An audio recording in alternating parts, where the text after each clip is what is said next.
I am another senator. Therefore, my privilege has been compromised, has been abridged by these allegations. I am a senior member of this chamber and also a senior member of the Northern Senators. And I can assure you that there has been no attempt that I know of by any caucus or any group among Northern Senators to bring discord or make any attempt to challenge the legitimacy of your election or to undermine the good work that we have been doing in this Senate. I consider my privilege breached because, Mr. President, I think whoever is bringing this issue want to bring damage among the interpersonal and official relationships among us, your constituents. Both Northern Senators and their colleagues from the South have been working in committees and in this Senate harmoniously.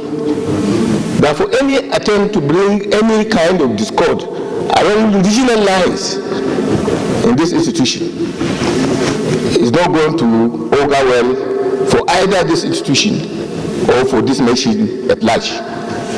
This is the premier legislative house of this nation. For anybody to bring division across ethnic or regional lines is undermining the progress of our democracy and is undermining the capacity of this institution to deliver in the process of governance of this country. Therefore, we must rise united under your leadership to make sure that this kind of discord is frowned upon, is completely negated, so that the kind of unity that we have forged in the last 18 months can be put, sustained and put on proper foundation. Therefore, Mr. President, I rise with due sense of your personal heart, and I'm sure a lot of my colleagues also feel the same. For us to be characterized, I feel hard for me to be characterized as a Northern Senator as either belonging or supporting or conniving with anybody to bring the leadership of this institution down. Mr. President, I thank you for giving me this privilege, and I also thank members of the Senate. I have never in my life been in a process where I stand to divide this nation or to associate in order to bring or to divide the nation across ethnic and regional lines. We are leaders in the United States, portfolio President Emeritus of the Senate was there in the United Senate. We never had this kind of thing.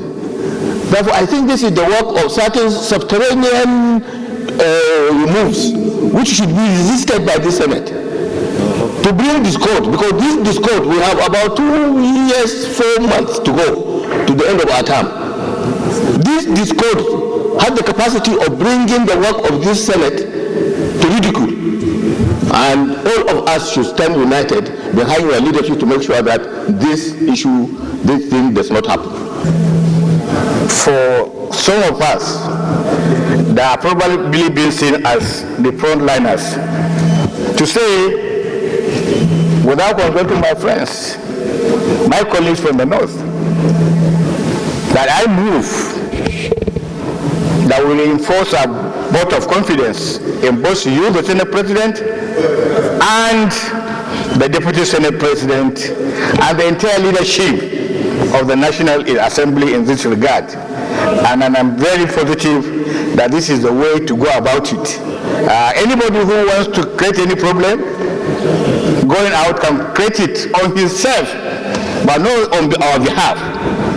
And I tell you, once there is no crisis, and it is established to blackmail, blacklist, and make it as if we are against the President of the Senate, it begins that question. So I move that on behalf of Northern Senators, that will vote a vote of confidence in your leadership, that of the Deputy Senate President, and the entire Senate leadership, as we resolve to move as one people. I so move. I want to join my colleagues as a condemnation as moved by the single Senator Abdullahi that this Senate do vote a confidence vote in the leadership of the Senate and the entire leadership of the Senate under the Zulu Senator Godswill Akpabio, the common president of the 10th Senate. I so second. The Zulu Senator Ningi has moved a motion that a vote of confidence should be passed on the leadership of the Senate, and seconded by the Zulu Senator Abbas. This is further amended by the minority leader of the Senate, that it should be the entirety of the Senate and not just Northern senators. And this has also been further seconded by the Senior Senator Sani Musa. In a very humble way, I feel humbled, but I'm obligated to put the question. Those who support that this vote of confidence on the Senate leadership be carried, say aye. Those against, say nay. They are not here. The ayes have it. Let me thank my distinguished senators on behalf of my brothers, the Deputy Senate President, and the leadership, and I assure you that the comradeship and the bond existing between us in the 10th Senate will continue. No amount of rumor, no social media will come here to break that bond. I thank you for this, and we are very humbled. The confidence is not misplaced. We will do our best in the coming months and in the coming years to justify the confidence that you have placed in us. Thank you, and may Almighty Allah bless each and every one of you. Amen.